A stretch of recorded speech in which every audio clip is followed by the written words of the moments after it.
Hello दो hello दोस्तों, हम कुछ क्वेश्चन लाए हैं जो हिस्ट्री से है और क्लास 10th का है, जो पूछने का संभावना इस साल 2024 में है। आप लोगों का हर क्वेश्चन कराया जाएगा मेरे क्लास में। ऑनलाइन क्लास 10th महामैथर सर्च मारिए यूट्यूब पर और लाइक सब्सक्राइब करना ना भूलें, शेयर करना ना भूलें। जी दोस्तों, पहला क्वेश्चन मेरा कह रहा है,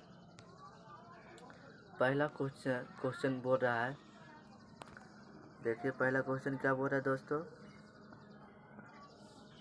पहला क्वेश्चन बोल रहा है, एक मिनट रुकिएगा दोस्तों। पहला क्वेश्चन है, राष्ट्रवाद क्या है। राष्ट्रवाद क्या है? उत्तर देखिए, समान अर्थों में राष्ट्रवाद का अर्थ अपने राष्ट्र के प्रति सोच और लगाव की भावना का विकास करना है।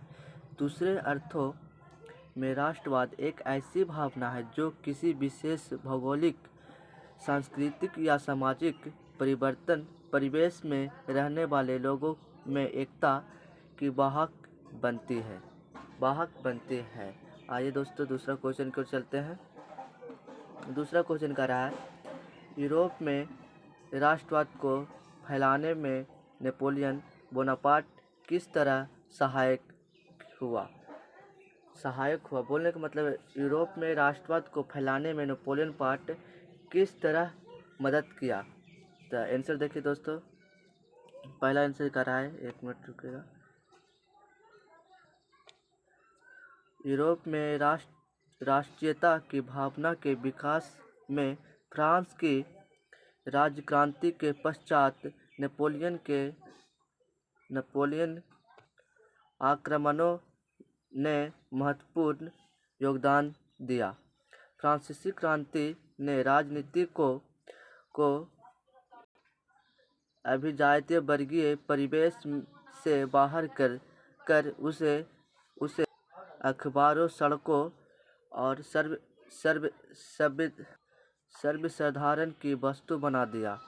यूरोप के कई राज्यों में नेपोलियन के अभिनायकों द्वारा नवयुग का संदेश पहुंचा। नेपोलियन ने जर्मनी और इटली के राज्यों को भौगोलिक नाम की परिधि से बाहर कर दिया। उसे वास्तविक एवं राजनैतिक रूपरेखा प्रदान की, जिससे इटली और जर्मनी के एकीकरण का मार्ग प्रशस्त हुआ। दूसरी तरफ नेपोलियन सुधारवादी सुधर गया नीतियों के कारण फ्रांसीसी प्रभुता और आधिपत्य के विरुद्ध यूरोप में देशभक्त युक्तिपूर्ण विक्षोभ भी जगा, देशों में जागरूकता जगा। आइए दूसरा क्वेश्चन की ओर चलते हैं।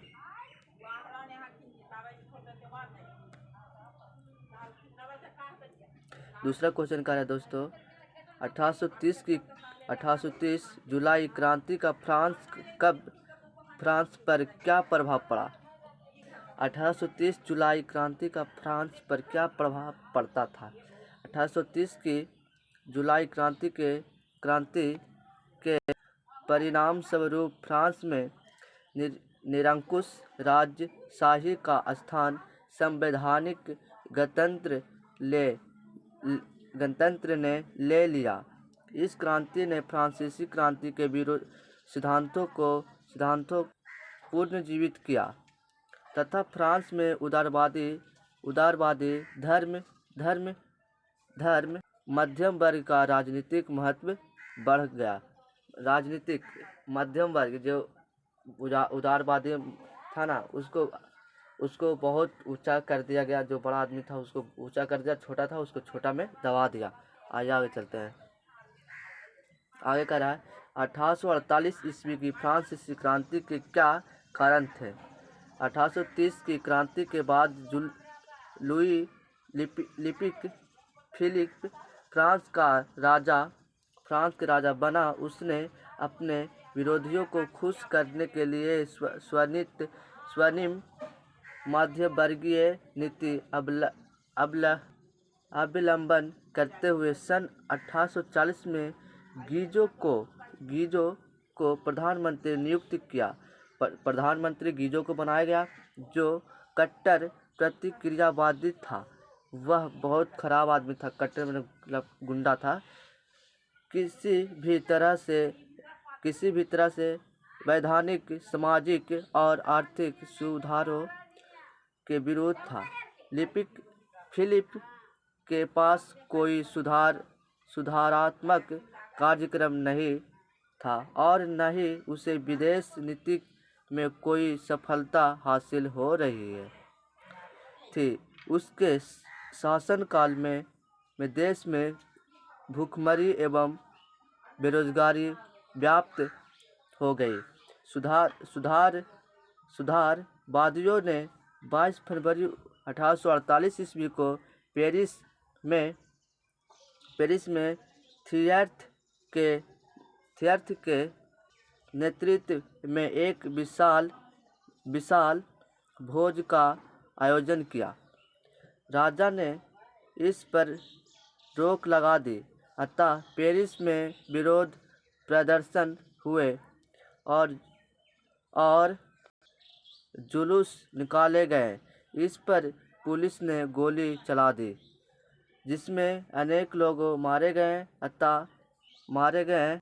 दमनकारी नीति अपनाए जाने के कारण 1848 ईस्वी की क्रांति आरंभ हो गई। कहने का मतलब है, रोटी देव का नारा लगाया गया था 1848 ईस्वी में, जो एक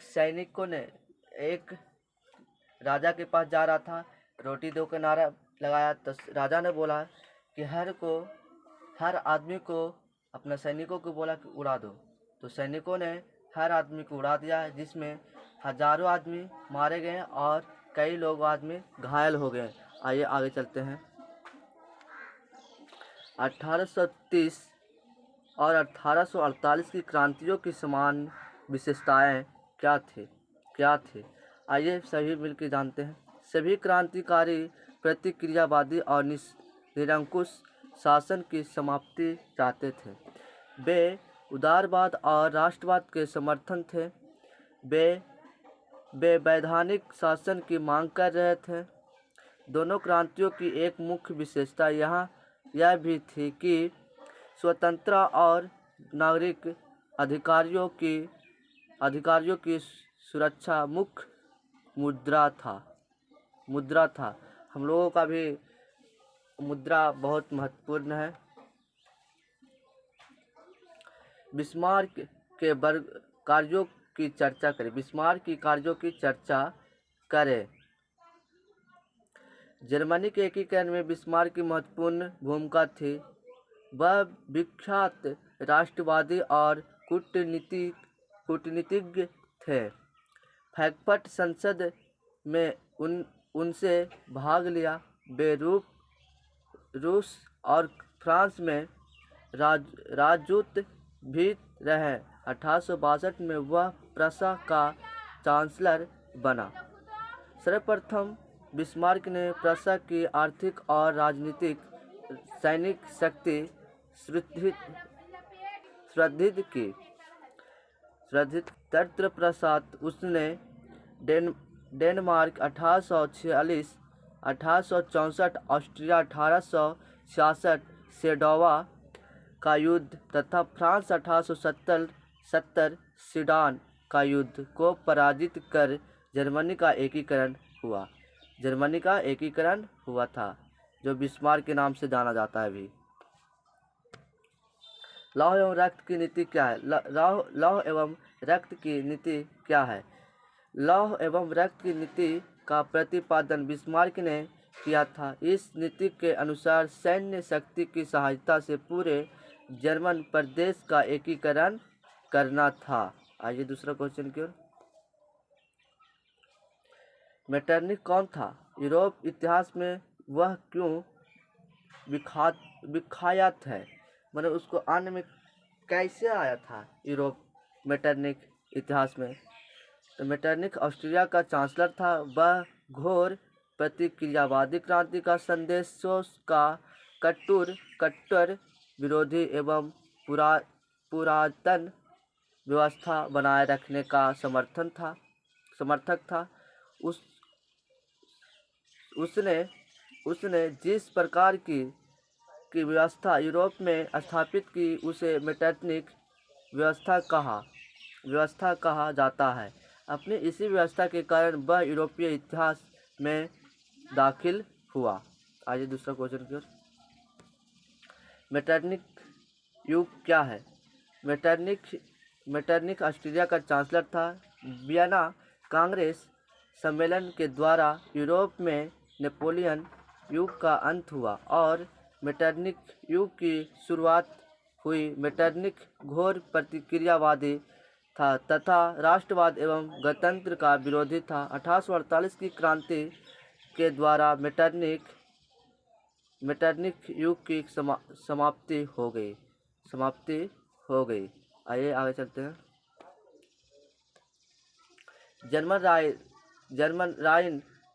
जर्मन राइन महासंघ की स्थापना किसने की? आइए आगे देखते हैं। जर्मन महासंघ की स्थापना नेपोलियन बोनापार्ट ने किया। जर्मनी का राजनीतिक एकीकरण के पहले आर्थिक एकीकरण कैसे हुआ? पहले कैसे हुआ था? 1815 से 1848 के मध्य जर्मनी में औद्योगिकरण की पृष्ठभूमि तैयार हो गई। कोयला और खनिज उद्योग का विकास हुआ। रेल लाइनों का प्रसार हुआ। 1834 में प्रशास की पहला पर ज्वालवेराइन शुक्ल संघ की स्थापना हुई। इस प्रकार जर्मनी का राजनीतिक एकीकरण के पहले आर्थिक एकीकरण हुआ। पहले राजनीतिक एकीकरण नहीं हुआ था, पहले आर्थिक एकीकरण हुआ था। जर्मनी के एकीकरण की बाधाएं क्या थी? जर्मनी के एकीकरण के निम्नलिखित प्रमुख बाधाएं थी। पहला, लगभग छोटे बड़े राज्य, लगभग 300 छोटे बड़े राज्य थे। इन राज्यों में व्याप्त राजनीतिक, सामाजिक तथा धार्मिक विषमताएं थे। राष्ट्रवाद की भावना का एक अभाव है। राष्ट्रीयता का हत्क्षेपण तथा मेटरनिख की प्रतिक्रियावादी नीति थी। ये है क्वेश्चन 5 नंबर के। हाँ दोस्तों, 5 नंबर के। इसको आप समझ कर अपने भाषा में पॉइंट में लिखिएगा तो आपको 5 नंबर मिलेगा। आइए आगे चलते हैं।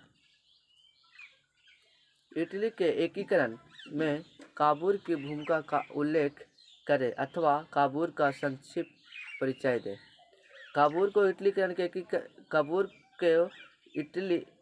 के एकीकरण का राजनीतिज्ञ कहा जाता है। 1850 में वह सार्डिनिया के राजा विक्टर इमैनुअल का मंत्री एवं 1852 में प्रधानमंत्री बना। उसके सैनिक और आर्थिक सुधारों द्वारा सार्डिनिया का अस्तित्व सुदृढ़ की। पेरिस शांति सम्मेलन में उसने इटली के एकीकरण का प्रश्न उठाया। 1859 में ऑस्ट्रिया को पराजित कर काबूल ने लोम्बार्डी पर अधिकार कर लिया। आइए आगे चलते हैं। अधिकार जमा लिया था। गैरिबाल्डी कौन था? इटली के एकीकरण में उसकी क्या भूमिका थी अथवा गैरिबाल्डी के कार्यों की चर्चा करें। इटली के एकीकरण का द्वितीय चरण गैरिबाल्डी की तलवार ने पूरा किया। वह युद्ध की नीति में विश्वास करता था। उसने शस्त्रास्त्र युवकों की एक टुकड़ी बनाई जो लाल कुर्ती कहलाए। उनकी सहायता से उसने सिसिली पर अधिकार कर वहाँ गणतंत्र की स्थापना की। वह पोप के राज्य पर भी आक्रमण करना चाहता था, परंतु काबूल ने इसकी अनुमति नहीं दी। संक्रमण करने की काबूल ने नहीं बोला। चार्टिस्ट आंदोलन किस देश में हुआ था? चार्टिस्ट आंदोलन इंग्लैंड में हुआ था।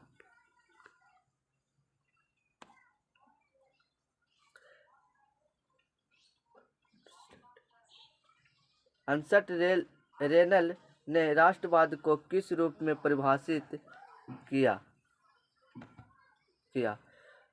फ्रांसीसी दार्शनिक अर्नस्ट रेनल ने 19वीं शताब्दी में राष्ट्रवाद की व्याख्या की। रेनल ने राष्ट्रवाद की एक नई और व्यापक परिभाषा दी, जिसके अनुसार राष्ट्र एक बड़ी और व्यापक एकता हो गया। माने राष्ट्र एक भावना है हमारे मन का।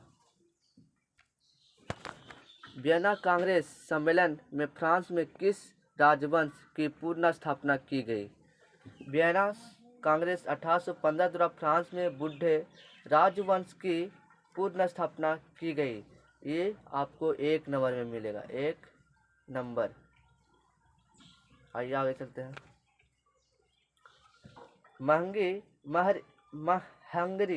हंगरी के राष्ट्रीय आंदोलन में कोसुत के योगदान का वर्णन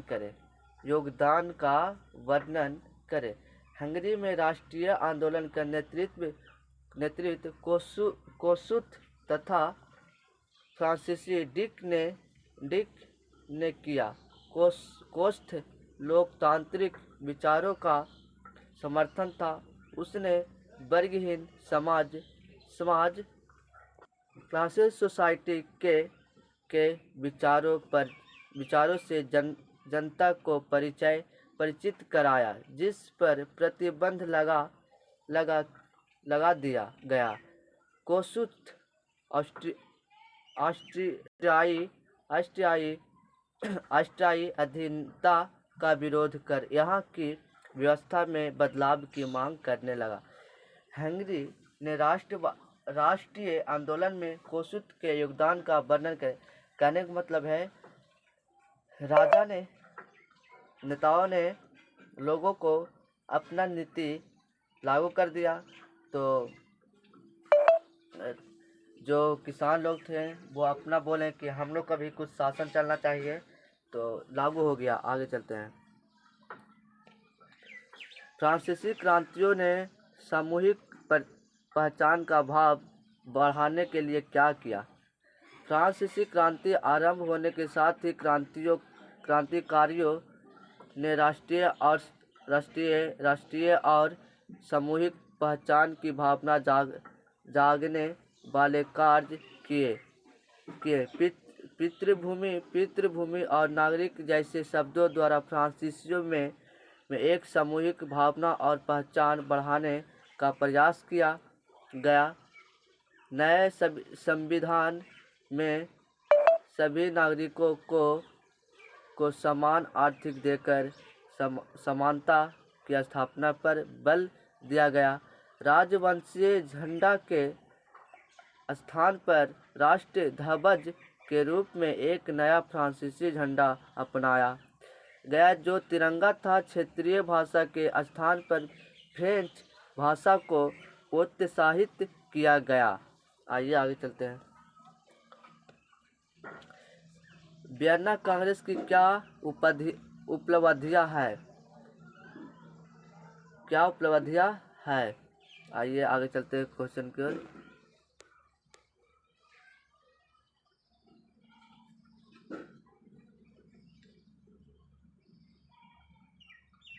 क्या उपलब्धियां है? उत्तर, वियना सम्मेलन की मुख्य उपलब्धियां थी: नेपोलियन द्वारा पराजित राजवंशों की पुनर्स्थापना का प्रयास किया गया। फ्रांस और स्पेन में बूढ़े राजवंश को फिर स्थापित किया गया। फ्रांस में लुई 18वां को राजगद्दी सौंपी गई। इस इटली में ऑस्ट्रिया राज्य परिवार को सत्ता सौंपी गई। नेपोलियन द्वारा स्थापित 39 राज्यों के जर्मन महासंघ को भंग नहीं किया गया। इस प्रकार वियना व्यवस्था द्वारा यूरोप में राजनीतिक परिवर्तन पर पुरानी सत्ता को बहाल किया गया। पुरानी चीज़ों को फिर से लागू किया गया। आगे आते हैं। इटली, एक मिनट रुकिएगा। इटली जर्मनी के एकीकरण में ऑस्ट्रिया की क्या भूमिका थी? एक मिनट देखो नहीं करेगा ना, पीला वाला देखेगा। इटली के एकीकरण के दौरान ही जर्मन क्षेत्र में भी समान प्रक्रियाएं चल रही थी।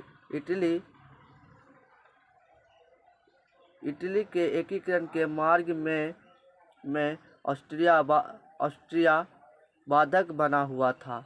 1830 की क्रांति के बाद इटली में भी नागरिक आंदोलन शुरू हो गए। मेज़नी ने इस नागरिक आंदोलन का उपयोग करते हुए उत्तरी और मध्य इटली में एकीकृत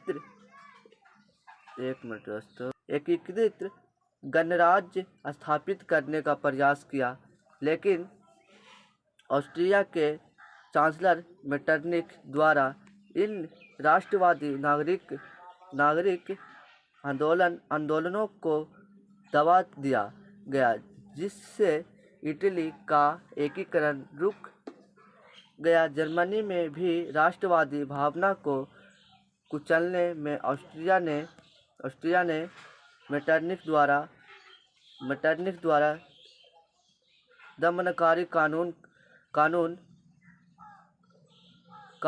के आदेश को जारी किया। अतः दोनों देशों के एकीकरण में ऑस्ट्रिया बाधक था। ऑस्ट्रिया के बाधक में जर्मनी के एकीकरण के बाधक ऑस्ट्रिया थे, जो ऑस्ट्रिया इटली और जर्मनी का दुश्मन था। जी हाँ, जिसमें एक दोस्त दूसरे दोस्त से दुश्मनी करता है ना, देखता है तो उसी जलता था। जर्मनी के एकीकरण के लिए बिस्मार्क ने कौन सी नीति अपनाई?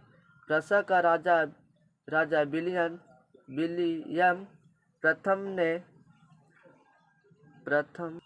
प्रख्यात राष्ट्रवादी और कूटनीतिज्ञ बिस्मार्क को अपना प्रधानमंत्री चांसलर नियुक्त किया। जर्मनी के एकीकरण के लिए बिस्मार्क ने रक्त और तलवार की नीति अपनाई। सबसे पहले बिस्मार्क ने आर्थिक सुधारों का द्वारा प्रूसिया की स्थिति मजबूत की। इससे सैनिक शक्ति सुदृढ़ हुई। प्रूसिया के एकीकरण के लिए उसने डेनमार्क, ऑस्ट्रिया तथा फ्रांस के साथ युद्ध किया। इसके परिणामस्वरूप ही यूरोप के नक्शों पर एकीकृत जर्मन राष्ट्र का उदय हुआ। आइए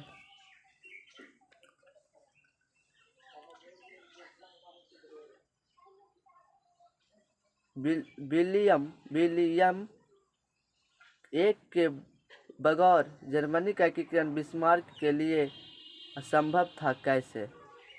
कहने का मतलब विलियम के बगैर जर्मनी का एकीकरण बिस्मार्क के लिए असंभव था। कैसे? छोड़िए, क्वेश्चन गलत है, टाइप हो गया है। यूनानी स्वतंत्रता संग्राम के परिणामों का उल्लेख करें। 1932 में यूनान को एक स्वतंत्र और संप्रभुत्व राष्ट्र घोषित कर दिया गया। यद्यपि इस प्रक्रिया में गणतंत्र की स्थापना नहीं हो सकी, परंतु एक स्वतंत्र राष्ट्र के उदय ने मेटरनिक की प्रक्रियावादी नीति को गहरी ठेस लगाई। प्रतिक्रियावाद के विरुद्ध राष्ट्रवाद की विजय हुई। यूनानियों के विजय से 1830 के क्रांतिकारियों की प्रेरणा मिली। यूनानी स्वतंत्रता आंदोलन के परिणाम स्वरूप बाल्कन क्षेत्र के अन्य ईसाई राज्यों में भी राष्ट्रवादी आंदोलन आरंभ करने की पहचान मिली। कुछ पहचान मिलता है ना, इसमें हम लोग का आधार कार्ड है, पहचान मिली। फ्रैंकफर्ट संसद की बैठक क्यों बुलाई गई, इसका क्या परिणाम हुआ? फ्रैंकफर्ट संसद को बैठक बुलाने का मुख्य उद्देश्य जर्मन राष्ट्र के निर्माण को योजना बनाना था। इसके अनुसार यहाँ पे गलत हो गया। अनुसार जर्मन राष्ट्र का प्रधान एक राजा को बनाना था, जिसे संसद के नियंत्रण में काम करना था तथा जर्मनी का एकीकरण उसी के नेतृत्व में होना था। लेकिन जब प्रसा के राजा फ्रेडरिक विलियम चतुर्थ ने कहा यह प्रस्ताव को अस्वीकार कर दिया, तो परिणाम स्वरूप एसेंबली भंग हो गई तथा जर्मनी का एकीकरण पूरा नहीं हो सका। हाँ दोस्तों, क्लास 10 का चैप्टर था फर्स्ट हिस्ट्री। हमारे चैनल में जुड़ने के लिए लाइक कमेंट सब्सक्राइब करना भूलें और अगला वीडियो ज़रूर देखें। कल से स्टार्ट होने वाला है मैथ का पहला चैप्टर, ऑब्जेक्टिव एंड सब्जेक्टिव दोनों होगा, जिसमें आपको हर क्वेश्चन और सवाल को जवाब दिया जाएगा, जिससे आपको कोई परीक्षा में दिक्कत ना हो।